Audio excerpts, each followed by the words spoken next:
a profundizar efectivamente en esta nota en relación al tema de las ISAPRES, que ha sido muy debatido durante el último tiempo, y para eso vamos a conversar con el ex ministro de Salud, Jaime Mañalich, a quien saludamos. Jaime, ¿cómo está? Muy buenas noches.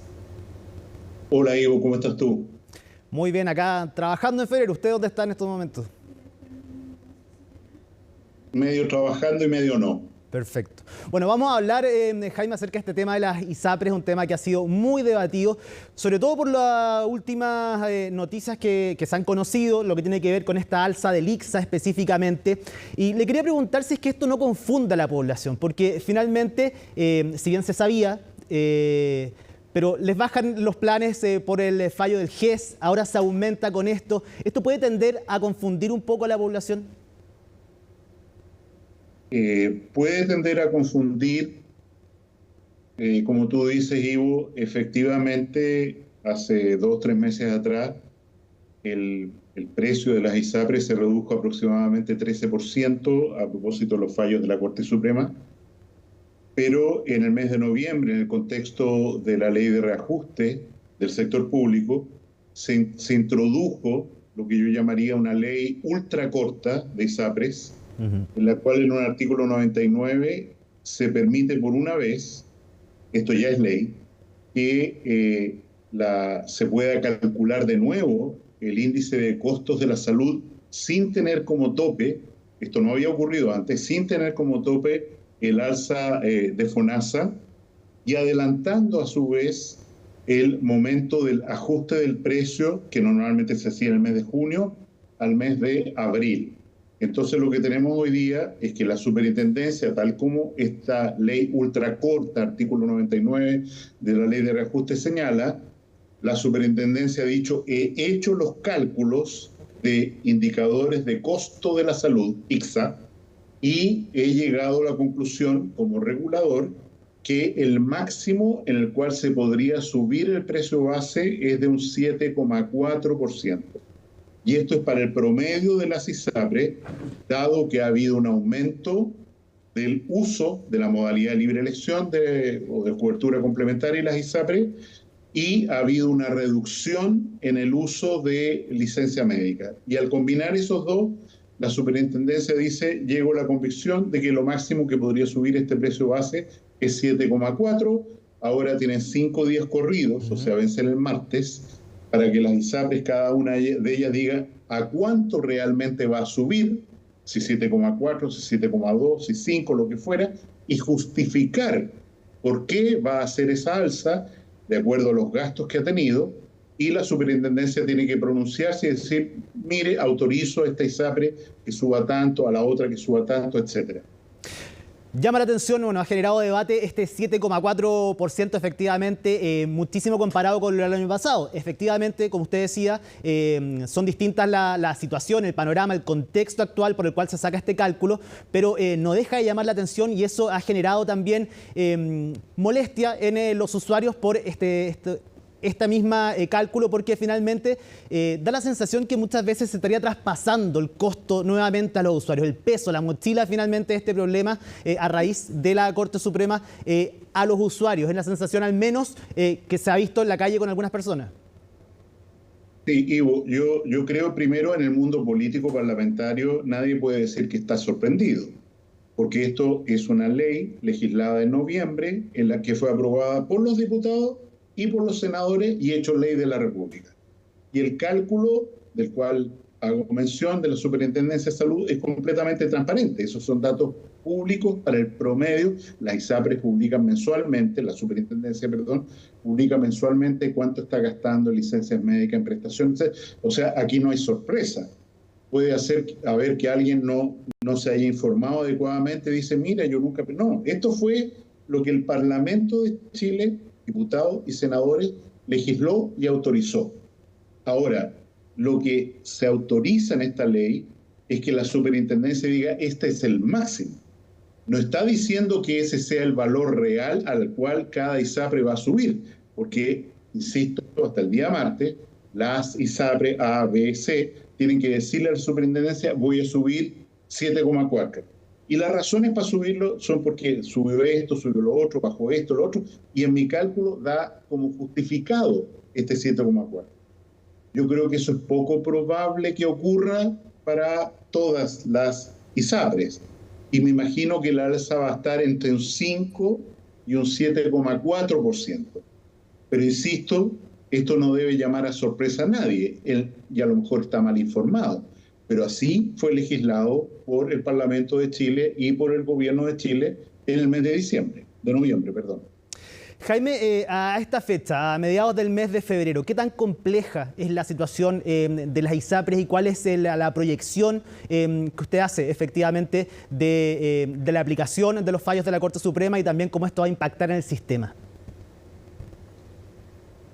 Yo creo que hay que hacer caso en el sentido que tanto el Parlamento como la ministra de Salud han señalado que el sistema de atención de salud de Chile, como lo vivimos en la pandemia, es un sistema mixto, público-privado, y gran parte del financiamiento del sistema privado de grandes redes de salud depende del financiamiento de ISAPRES.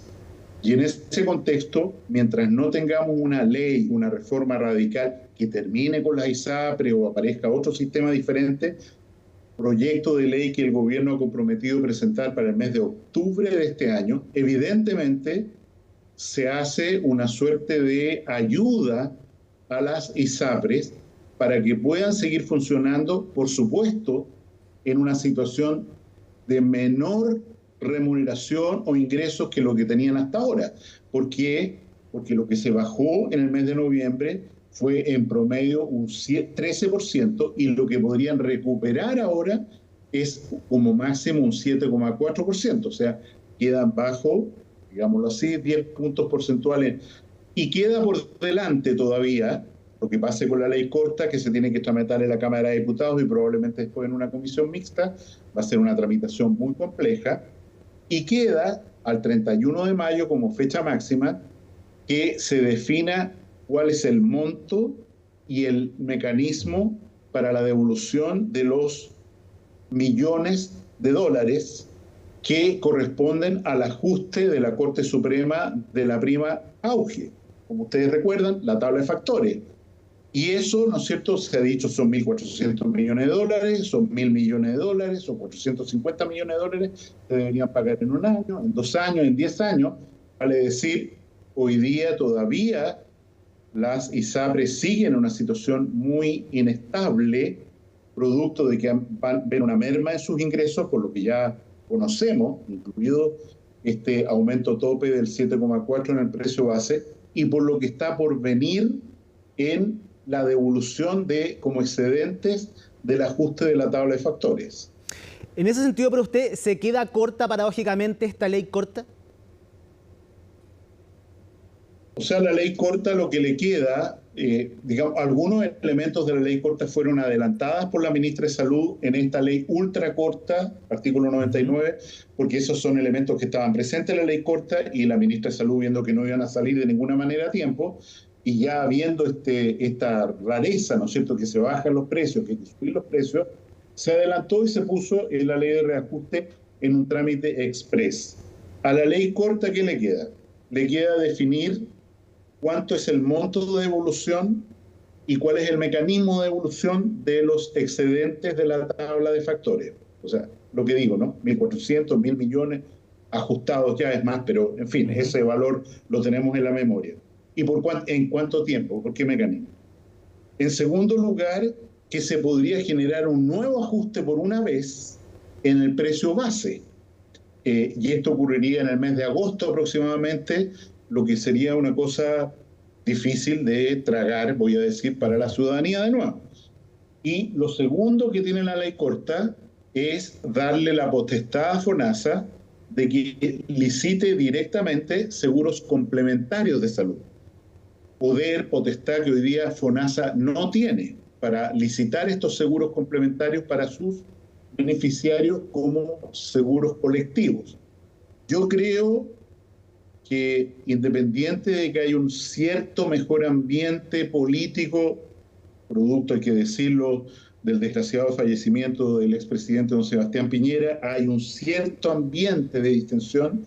Yo creo que la tramitación de esta ley corta, que debería estar lista a más tardar el 31 de mayo para encauzarse o encadenarse con los fallos de la Corte Suprema, es un desafío muy difícil que se cumpla. Yo lo veo poco probable. ¿Y cuál es su postura acerca de este debate que ha generado el tema de la mutualización de la deuda? La comisión de expertos señaló que no puede haber un pago a FONASA o a ISAPRE menor al 7% de cotización obligatoria. ¿Y qué es lo que pasa? Que hay personas jóvenes, sanas, qué sé yo, y con un buen sueldo que tienen un 7% de cotización obligatoria que supera el precio del plan de salud que han contratado. Entonces ahí se generaba una diferencia de excedentes. Esos excedentes hacia el futuro ya se terminaron, porque ya se definió que lo mínimo que va a cotizar una persona en ISAPRE FONASA de todas maneras es el 7% de cotización obligatoria, como debería haber sido siempre. Respecto a la solidarización retroactiva o mutualización, como mal se llama, la idea, ¿no es cierto?, que la gente que ha pagado de más según el cálculo de la Corte Suprema y a la que se le debería devolver dinero, estas cifras siderales de las que hemos hablado, por el mal uso de la tabla de factores en el pasado, pensar que la Cámara de Diputados o el actual gobierno van a dar pie a esa solución, aunque sea viable jurídicamente. Quiero recordar que se presentó al respecto un recurso al Tribunal Constitucional para decir que esa moción parlamentaria de mutualización es inconstitucional porque es por iniciativa exclusiva del presidente, dijeron quienes reclamaron al Tribunal Constitucional. En ese sentido, yo creo que la probabilidad de que este tema se resuelva fácil, vale decir, que se diga vamos a considerar posible la mutualización retroactiva, que la gente, que la Corte Suprema dijo que se le debía dinero, en realidad va a quedar como fondo de solidaridad para quienes más necesitan. Yo creo que es muy poco probable que ocurra, sobre todo por razones políticas. Jaime, a su juicio, como ex autoridad, ex ministro de Salud, tuvo muchísimas reuniones, ha participado también de otras también instancias con el actual Ejecutivo. ¿Cómo cree usted que se ha dado este debate por la postura del Ejecutivo, que tiene que hacer cumplir un fallo de la Corte Suprema, pero también por parte de las aseguradoras de ISAPRE? Ha complicado aún más un tema que ya es complejo de por sí y que tiene en vilo, por supuesto, a millones de afiliados a estas aseguradoras? O sea, nosotros tenemos que entender, y perdone que lo reitere, Ivo, que aquí se ha producido, no sé si la palabra correcta es, una molestia muy severa de la sede judicial, de la Corte Suprema en particular. Tema que fue reiterado por cada presidente de la Corte Suprema una y otra vez. Este tema hay que legislarlo, que no puede seguir, que hasta cuándo, que cómo los recursos de protección vamos a tener que resolvernos nosotros, que el 80% de la carga de los recursos de protección de las Cortes de Apelaciones son los temas de alza de precio de la ISAPRE. La Corte Suprema, al final de cuentas, hay que decirlo con toda verdad, con justicia o sin justicia, no lo sé, legisló y dijo esto se acabó. Y en ese sentido, yo creo que la clase política, nosotros, los ministros, los presidentes, los parlamentarios, todos los que hemos estado en alguna posición política de poder durante los últimos 12 años, hemos sido incapaces de hacernos cargo de la urgencia de una legislación. Entonces ahora estamos llorando, digamos, sobre leche derramada, porque hay que ajustarse a un fallo de la Corte Suprema que no tiene apelación posible, es final. Y en ese contexto, yo creo que la clase política, todos nosotros tenemos que aprender que cuando la ciudadanía tiene urgencia por resolver problemas, no se puede postergar, sino que hay que enfrentarlo. Y lo que está ocurriendo es un enfrentamiento defectuoso para un problema muy complejo que es la necesidad de una reforma radical del sistema de salud de Chile a través de leyes cortas, indicaciones, etcétera, o sea, de una mala manera. Y en ese sentido, a mí me parece que la voluntad de diálogo ha sido menor de la esperada. Es decir, se requiere un pacto social, un acuerdo político de todos los actores para decir, vamos a ir a una reforma que va a tener estos ejes, y en el entretanto, que es el problema fundamental, ¿qué hacemos mientras tanto para sostener la red de salud público-privada que da atención a tantos cientos de miles de personas y que a pesar de eso tiene esperas, fallecimientos, lista de espera, cirugías que no se resuelven? ¿Qué hacemos para resolver los problemas de la ciudadanía? Para que este problema, como está siendo hoy día, no siga creciendo y creciendo. Y en ese sentido, yo veo que seguimos hablando de una superestructura y no hablamos de los pacientes, de las personas que sufren, la persona que se salta una lista de espera porque tiene pituto en el hospital. No estamos hablando de lo que a la gente le importa. Y lo que a la gente le importa requiere una mesa social de diálogo que trace un camino con universidades, con lo que fuera, hacia una reforma completa del sistema de salud de Chile, como se requiere. Y hablando precisamente de las personas, Jaime, en base a su experiencia como exministro, también conocedor del área, ¿habría riesgo de discontinuidades, por ejemplo, de tratamientos? ¿Estamos frente o en riesgo, si es que no se llegan a diálogos, a buenos puertos acá, a buenas soluciones de una crisis sanitaria en nuestro país? Por supuesto, o sea, Ivo, esa crisis no es que vaya a ocurrir mañana. La crisis existe hoy día y es muy grave. 1 de cada 3 personas falleció el año pasado en Chile mientras estaba en una lista de espera. Se dice que las muertes no tenían nada que ver con la lista de espera con la que estaban, cosa que yo dudo enormemente porque no se ha hecho un trabajo de auditoría forense ahí verdadero. En segundo lugar, tenemos más de 2 millones de personas esperando por una interconsulta, 320.000 personas esperando por una cirugía, más de 70.000 personas en una lista de espera auge que no han cumplido con lo que la ley les manda. Y en ese sentido, esto no es una crisis de mañana, es una crisis de hoy. Y es por eso que, insisto, yo creo que la ministra de Salud tiene razón en decir cómo estabilizo la red prestadora de salud, la red que atiende a los enfermos, sea del sector público o el sector privado, mientras concordamos una reforma, porque Chile, la ciudadanía, el clamor popular, ya no resiste más tiempos de espera y más muertes en listas de espera. Y por eso, insisto, yo creo que esta crisis, Ivo, no es algo que vaya a precipitarse, si es que es una crisis que está ocurriendo hoy día y que no nos estamos haciendo cargo de resolver. Y desde luego, está ocurriendo que con estas alzas de precios, la gente que tiene una enfermedad crónica y que está en una ISAPRE ya no puede seguir recibiendo la atención, está migrando a FONASA, en FONASA entra en listas de espera, la ley corta teóricamente la atención que hoy día tienen durante 6 meses, pero esa ley corta no existe todavía. O sea, hoy día es la indefensión absoluta para los más enfermos, para los más vulnerables, y yo creo que tenemos que movernos rápido porque esto puede transformarse, ya es, insisto, perdón, Ivo, un sufrimiento que no es aceptable, no es posible seguir soportando para la gente con menos recursos, con menos ingresos, con menos pituto al final. Jaime, para finalizar, lo quería llevar a otro tema. Tiene que ver, usted lo mencionó en parte de esta entrevista, el sensible fallecimiento del expresidente Sebastián Piñera.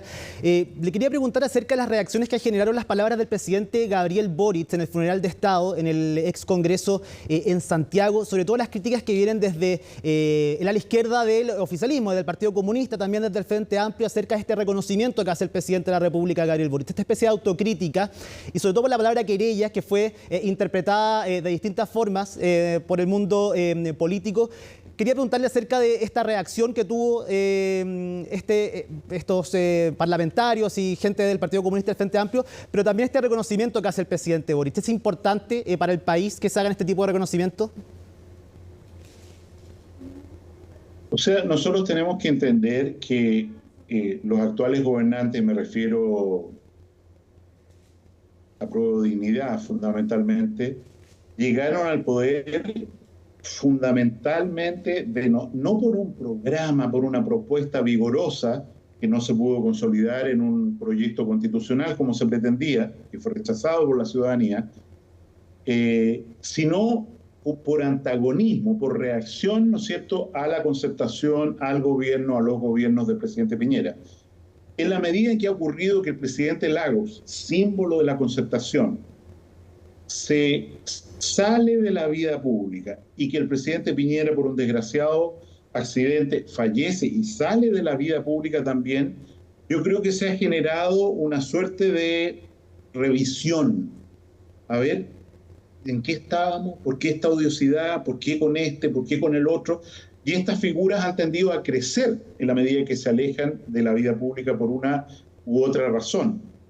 Evidentemente, para Apruebo Dignidad, pero sobre todo para el Partido Comunista, es muy difícil renunciar, por así decir, a este fetiche de enemigo que teníamos delante, al cual le cargábamos todos los males. ¿Con quién nos quedamos ahora? Sobre todo cuando hay problemas políticos dentro del gobierno, me refiero a convenios y otros, muy complejos de abordar. Y en ese sentido, yo tengo la esperanza que lo que ha hecho el presidente Boric, asumiendo un rol de estadista nuevo para él, yo no se lo había visto, diciendo, estamos aquí en una ceremonia de Estado, estas son las instituciones del Estado, estamos diciéndole adiós a un presidente que fue demócrata desde la primera hora y con el cual se nos pasó la mano, cosa que él había dicho además en varias oportunidades, incluido desde el primer mensaje a la nación en el año 2022, ¿no es cierto?, donde se disculpó por el maltrato que le había dado al gobierno el presidente Piñera por el manejo de la pandemia. En ese sentido, yo creo que nosotros tenemos problemas muy graves, narcotráfico, en fin, violencia, pobreza extrema, y creo que si se genera a través de estas palabras del presidente Boric, independiente de las esquilas naturales que han aparecido, un clima de conversación, de diálogo y de acuerdo para un gran pacto político podría ser una buena noticia para Chile. Y hay que perseverar en eso, hay que abandonar el lenguaje violento, hay que darse por satisfecho por lo que dijo el presidente Boric, no pedirle más y avanzar por Chile. Jaime Mañalich, ex ministro de Salud, muchísimas gracias por haber conversado esta noche con nosotros acá en Última Mirada. Que esté muy bien. Gracias, Ivo. Gusto saludarlo.